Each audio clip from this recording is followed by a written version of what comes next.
Ngayon naman po si Sis Malu po ulit ng Hong Kong. May katanungan? Yes po, Sis Malu? Salamat po. Mahal na hari. So, pag ang spirit po, wala pong persona, nangangahulugan din po na hindi binuntis ng spirit ang si Maria po. Tama po ba yun?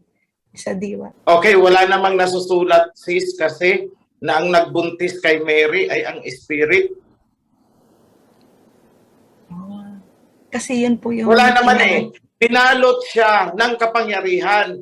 He was enveloped in the power of the Alahayam, not of the Spirit. Hindi naman yung Spirit ang bumuntis kay Maria eh. That is their imagination na binuntis si Maria ng Spirit. Oh. No, So, it is the power of the Alahayam, the word alone. Remember anong ginamit ng Alahayam nung nag-create ng mundo? By His word. Let there be light. O yun din ang ginamit na kay Mary. Mabuntis ka, Mary. Kaya nga, ano ang sabi ni John? And the word became flesh. Oh, it's the word, not the spirit. O, klarado baga? Ganun kasimple. Yun po kasi yung mga sinasabi sa mga ibang sekta na binuntis siya ng Holy Spirit. Ay, naku, ginagawan kasi nila ng misteryo di pataranta. Napakasimple ng kasulatan. Opo. Kaya po ba, mahal na rin nakasulat po sa na manggagaling po sa lahi ng Hebrew ang Misaya. Kaya po nasulat yung mga propesiyang yun. Yes, definitely yes. Oo, kasi ang covenant ay para sa mga Hebrew at ang katuparan ng pagsilang ng Misaya is bahagi ng covenant yun. Actually, hindi natin na-realize. Because our relationship with Abba Yahweh and King Yahweh Shai is defined by the covenant.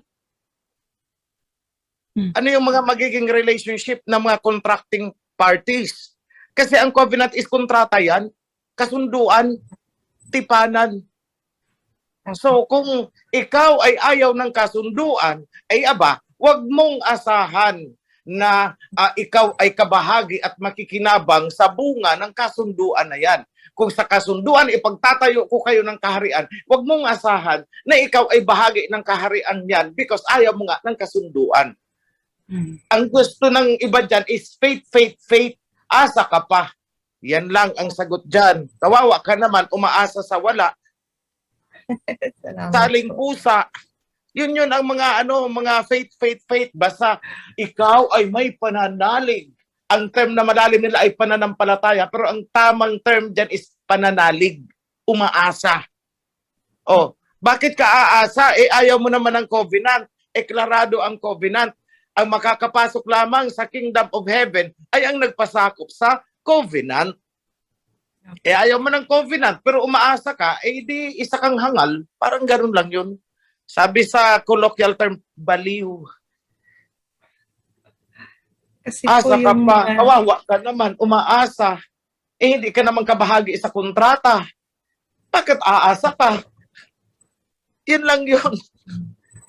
Kasi po, mahal na rin, meron pong nagtanong sa akin, sabi niya, Hebrew na daw po ako. Totoo naman, tayo ay Hebrew. Ngayon, pinaliwanag ko po yung natutunan ko po dito sa covenant. Ayaw din po talagang tanggapin, kahit yung mga ka-batchmate ko po na naging pastor, ayaw po talaga. Ganito lang yan, sis.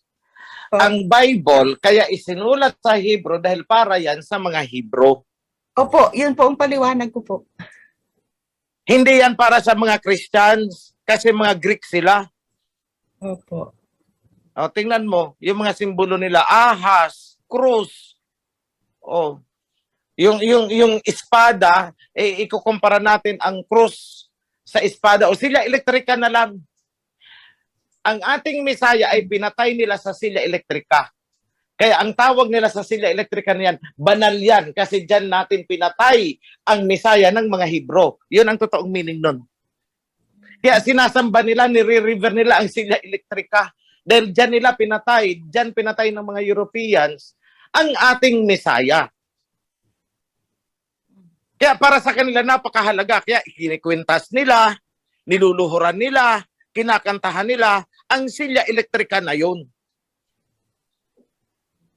O, ganun lang yun, kapatid. Opo, meron po kasing na-explain ko po kasi sa kapatid ko na hindi na tayo dapat mag-celebrate ng Christmas kasi po nasusulat po sa Biblia na ang pag-celebrate ng Christmas ay sineselebrate natin na doon pinatay po ang Misaya. Nasusulat po sa Acts po ba yun?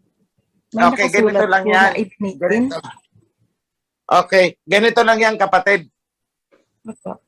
Sabihin mo sa kanya, patunayan mo kamo mula sa Biblia na ang Christmas ay isang banal na holiday. At patutunayan ko kamo sa iyo na yan ay pagan holiday. Yun lang yun. Pagano yan? Saturnalia and Bacchanalia celebration yan ng mga pagano. And besides, hindi naman isinilang ang Misaya sa panahon ng December 24. Isinilang ang Misaya during the Feast of Tabernacle. Kaya nga ang tawag, and the Word was made flesh and tabernacled among us. Kasi isinilang siya, Feast of Tabernacles.